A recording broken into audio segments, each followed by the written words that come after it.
The Books of Sorrow, Verse 1, Entry 1. Predators. Predators and menaces, carved to endure by She-Ro, third surviving sister of the Osmium King's last brood. A Stormjoy. A Stormjoy is a living cloud. When it passes over our continent, it lowers its feeding tentacles. On each tentacle are the bait stars. Though light makes you happy, you must avoid it. You will be eaten.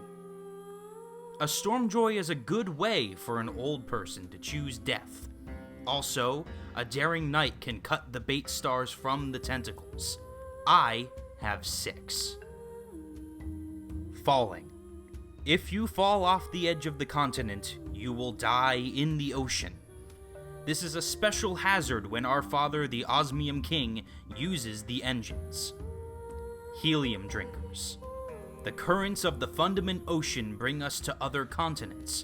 The Helium Court is near us now. They are of our species, but they are our enemies. Their knights raid us every day. Helium drinkers have 2 legs, 2 arms, and 3 eyes, just like us. But they are bright, evil. I want to be a knight and fight them. The Helium Drinker Ambassador ate 10 of my sisters as tribute. This is normal. However, I resent it. Mothers. Mothers can fly. They live much longer than 10 years. Mothers are extremely smart and they guard their spawn. If you try to tamper with their eggs, they will eat you. Sathona wants to eat the jelly and become a mother when she turns 4. Storms. The rain is often poisonous. Sometimes it dissolves flesh. When lightning misses the lightning farm, it can vaporize a person. This entire world is deadly to us. Mysteries. The Fundament is very large. We are the smallest things in it. If you don't understand something, it will probably kill you. My teacher Taox says this is why we have such short lives, so we can breed and adapt quickly. Moonwaves. My sister Aurash is afraid of moonwaves. When she gets back from her expedition to the tungsten monoliths, I will ask her why. Entry 2. The Hateful Verse. For the consideration of the Helium Court, written in desperation, this sealed secret. I am Taox, sterile mother, teacher to the children of the Osmium throne. As a mother, I live long. As a neuter, I can rise above the small battles of court politics. I alone see the patterns of survival. Alone, I designed the great engines that move the Osmium court. Now, alone, I must act to save my kingdom. Senility has claimed my lord, the Osmium King. He is 10 and mad. The study of ancient texts consumes him. Today he raves about moons above the storm. Tomorrow he will wander the halls, speaking to his familiar, a dead white worm from the deep sea. He keeps it in glass, and he tends to it, and he neglects the duties of a king. The Osmium King has 3 surviving heirs, each 2 years old. She-Ro, the youngest and bravest, who wants to be a knight. Sathona, the most clever, who wants to be a mother. Aurash, navigator child, who dreams of the infinite ocean. Tomorrow she will return from the tungsten monoliths. None of these are suitable heirs. None of them will protect the Osmium court from the howling Fundament. She-Ro can fight, but not lead. Sathona can think, but not fight. Aurash's curiosity will draw her away from duty. I fear for all future children. Soon the Osmium King will lock himself into the royal orrery to study the moons. Gather your knights, O Helium drinkers, and invade our continent. Kill the 3 heirs. I will rule the Osmium court as your regent and build engines for you. And if I fail, let the Leviathan in the deep eat me. Written in grief, this hateful request. Taox, Osmium mother, neutered to watch. Entry 3. The Oath. Sisters, this is how an oath is done. Put your left hands on the mast, close to mine. Take the knife in your right hand. Push it through your left hand, straight between the bones. Now, carve a bloodline down the mast. Speak your oath. I am She-Ro, youngest daughter of the dead king. I will take back my Osmium court and kill the traitor Taox. On my left eye, I swear vengeance. In blood, the oath is made. I am Sathona, middle daughter of the dead king. I will take back my home and eat the mother jelly. I will raise my spawn on the corpse of the Helium king. On my right eye, I promise this. In blood, the oath is made. Now, I will help make your oath, sister. I will help it too. I am Aurash, first daughter of the dead king. I will chase my father's last screamed warning. I will know what changed the motion of our moons. If the end of the world is coming, I will understand why. On my center eye, I swear it. I will understand. In blood, the oath is made. In blood. Thank you, sisters. We have only my ship left to us, but a ship is freedom. We have secrets to hunt, storm-lit realms to explore, and great armies to raise. Put up the lightning sails and we will voyage far. Entry 4. SYZYGY. The SYZYGY, carved to endure by Aurash, the High Vengeance. Only She-Ro's bait stars let us escape. Only Sathona's tricks let us reach the coast. But now that we have my ship, I must lead the way. I am the navigator. We may never see our homes again. She-Ro seethes with hate and fury for Taox. But this is my deepest fear. Our civilization drifts on the fundament. At the tungsten monoliths, I learned that thousands of other species drift with us, coexisting on a vast world sea. And the tides of the fundament move us all. The timid truth says that we are the smallest, most fragile things alive, the natural prey of the universe.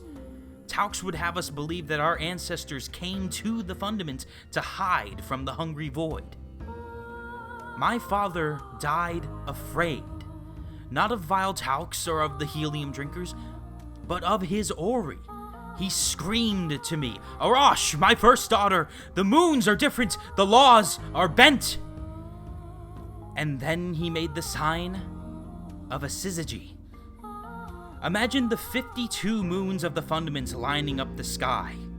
It wouldn't take all 52, of course, just a few massive moons, but this is my deepest fear. Imagine their gravity pulling on the fundament sea, lifting it into a swollen bulge.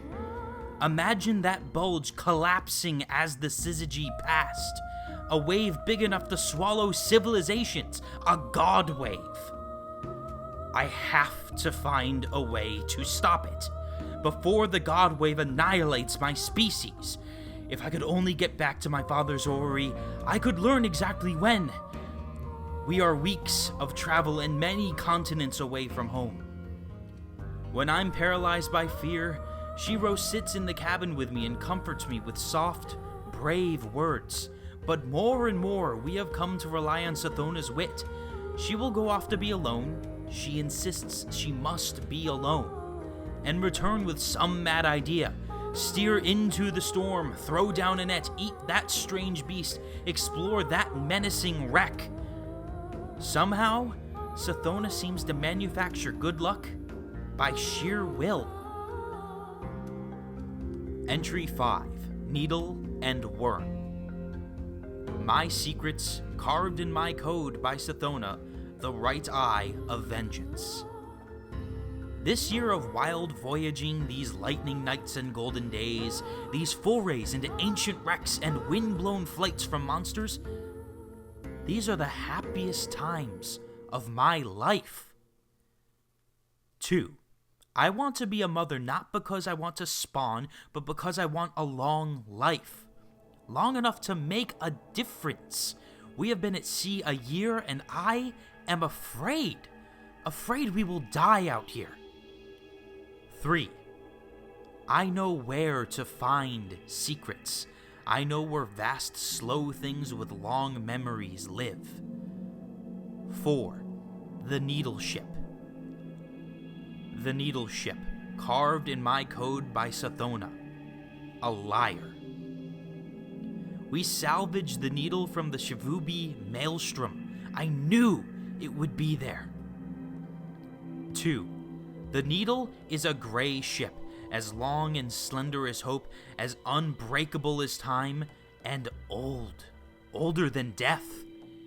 It tumbled through the maelstrom before our ancestors crashed into the fundament. This is not a sea ship like Aurash's. It is an artifact of high technology. 3. I know its purpose.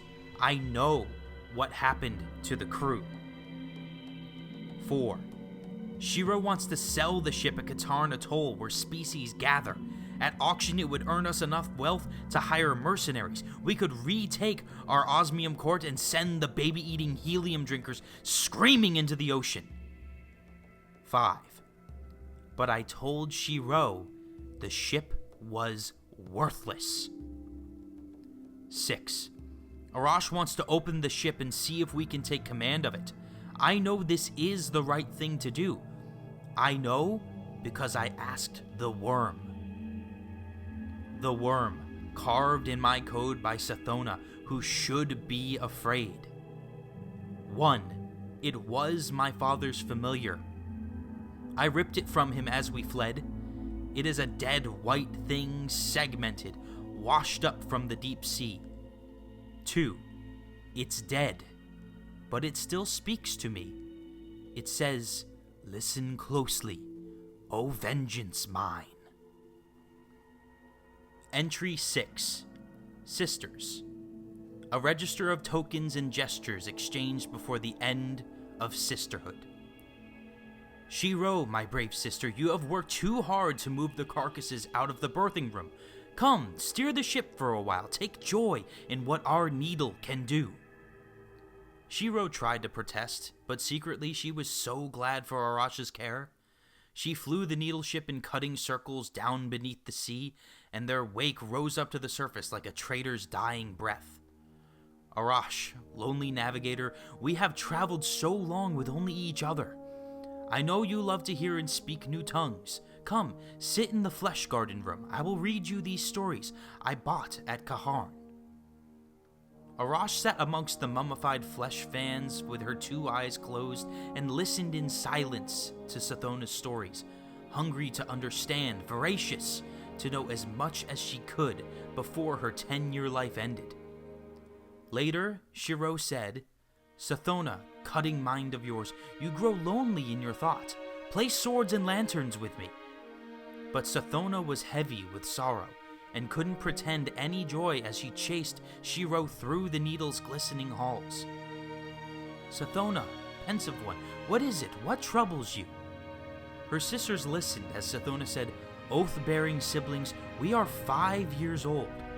For 2 years we worked to repair this ancient ship and understand its systems. I am almost too old for the mother jelly, and the knights who killed our father are surely dying of age. We 3 will die here, in exile. Taox will outlive us, and Aurash, brilliant-eyed Aurash, you will die of old age long before you have proof of your god wave or any way to stop it." Aurash and Shiro looked at each other. "I wish you weren't so honest," Shiro said, and Aurash thought that Sathona had never been wrong. In her soul, Aurash knew that the only way to keep their oath was to find a great, powerful secret. A secret that could change everything. This was Aurash's soul, her fire, and her shadow. her desire to cut through the flank of the world and find its beating heart. "We have to dive," Aurash said. "That's what this ship is built to do. Dive into the fundament, the world below us, towards the core." "That's where the ancient crew died so obscenely," Shiro protested. "That's where the atrocity in the birthing room was born." "We have to dive," Sathona said, following the whispers of her familiar. "In the world beneath us, in the metallic depths, I hope we may find what we need most. More time. More life." Entry 7. The Dive. For life, Sathona dove. For vengeance, Shiro dove. And Aurash dove to understand. The needle ship pierced the skin of the world and burrowed deep, through layers of foam and metal and cold elemental slush. Aurash devoured the ship's maps of fundament, from the high angelic cloud decks down and down through storms and oceans and plates of floating world, into the crush of the core. They met monsters of continental scope, vast anemones that raised glowing tentacles to bait them in. Shiro flew the needle ship through them, and they bled black carbon jelly and frost. They came to a still place beneath a plate of metal. "I'll use the sensors," whispered Aurash. "Listen." In the wet, gold dark of the helm, they listened to the ship, and the ship listened to the crushing motions of the fundament. They heard the collision of continents. They heard the patter and crash of helium neon rain. They heard the struggles of monsters. And they heard the distant groan of the ocean rising, tugged by distant moons. "The SYZYGY is real," Sathona hissed. "It's already begun." Behind them, Shiro thought of the birthing room, where ancient explorers had labored over surgeries and administrations, peeling back the chrysalis and the call of that which they had made from the deep, whose birth none of them would survive. "There's something down here," she whispered. "Something secret." And the Leviathan loomed over them, its brow as huge as all the continents of their childhood, its great array fins crackling with the lightning of its life, booming into the hull of the needle ship in a microwave voice. "You must turn back. Save yourselves from the deep. Save the world from yourselves. You must turn back." Entry 8. Leviathan. The Leviathan's warning. "We live on the edge of a war between formless and form, between the deep and the sky. My eyes are wide, my gaze is long. Across the universe, as far as I see, the sky works to charge its fires, and the deep drowns the ash. Sky builds gentle places, safe for life, beloved fundament, refuge of trillions. The sky treasures this rich place. But the deep is here, with us. Cold logic tests our walls. The deep claims its dominion, a ruthless, final age." Aurash's protest. "Old Leviathan, creature of myth, this world is no refuge. We have short, hard lives. We die in the dark. The storm above us will never end, and soon the god wave will take us all. Above us there are only storm joys, monsters, and moons of apocalypse. Let us go down, down where we may discover truth, some power to avenge ourselves upon our betrayers, some hope of survival." The Leviathan's hope. What power calls you down to the deep? What instinct draws you away from high hope? Quick breeding krill people, I tell you, for eons I have watched your struggle, clinging to the sharp edge of survival, balanced between the deep and the sky. You were my treasure, my proof against despair, for this is the deep claim. Existence is the struggle to exist when the struggle seems lost. When the safe place crumbles, everything turns to the deep, to survive. I reject the deep claim. You will turn back, sweet krill of hope. You will choose the sky instead. She rose, protest. You are huge and old. Our lives are short and desperate. If that's the way the world's supposed to be, I won't have it. If people like Taox are supposed to win, I won't let them. I'll beat the world until it changes. I'll kill anything in the way. The Leviathan's dirge. This fatal logic. Hear my mana pulse scream. It will consume you. Before you lies the worship of death, the ruinous path. The sky builds new life against the onset of ruin towards a gentle world. The deep embraces death, saying, this is inevitable and right. I exist as a hungry ruin. Turn back from the world-killing way, or you will live as death and devastation. The sky is the harder way, but the kinder. My charge is balanced, my voice exhausted. Sathona's protest. Sisters, I have my father's familiar.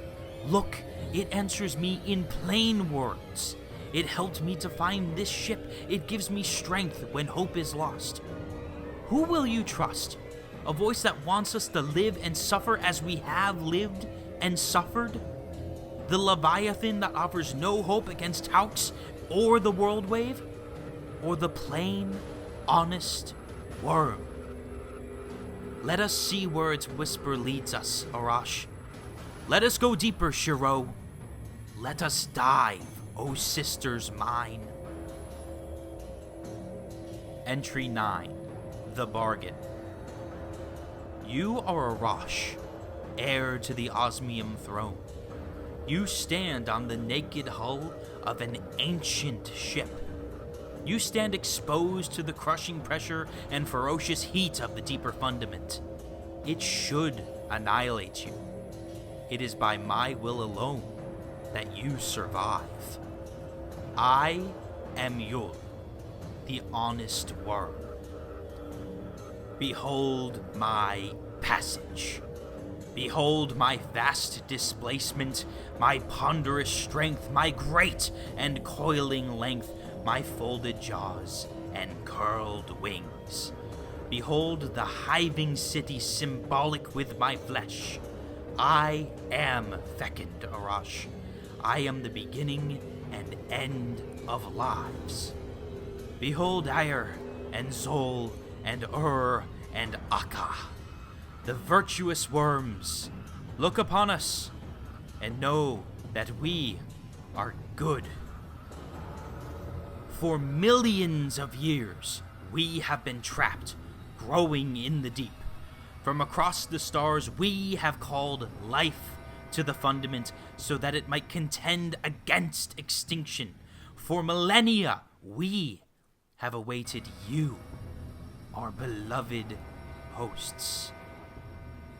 Against you stand the cruel Leviathan and all the forces of the sky. They would crush you down into the dark.